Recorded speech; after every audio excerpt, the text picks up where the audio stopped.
लगातार 4 दिन है खसुची सुना और रूपा दर आज भी सुना दर में बड़ ह्रास होईछि 24 क्यारेट्र सुना 13,410 टंका तलक खसी वर्तमान 10 ग्राम पिछा 24 क्यारेट सुना दर ह्रास पाई 1,47,170 टंका रही। सेहीपरि 22 क्यारेट सुना 12,300 टंका ह्रास पाई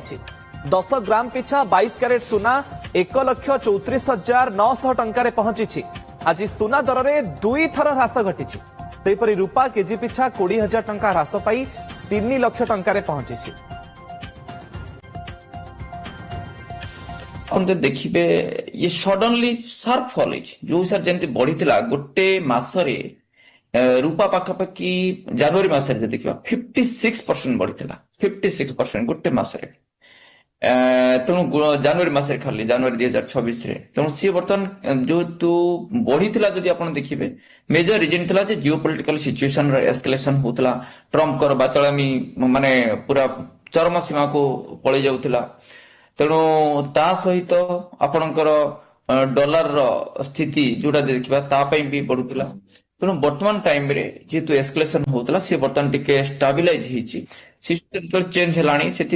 निवेशक माने जो निवेश स्पेकुलेटिव किनी सी बर्तमान प्रॉफिट बुकिंग कर अंतर्जातीय बाजार रे जदि आपण देखिबे प्राइस जो $4,700 को आछि सुना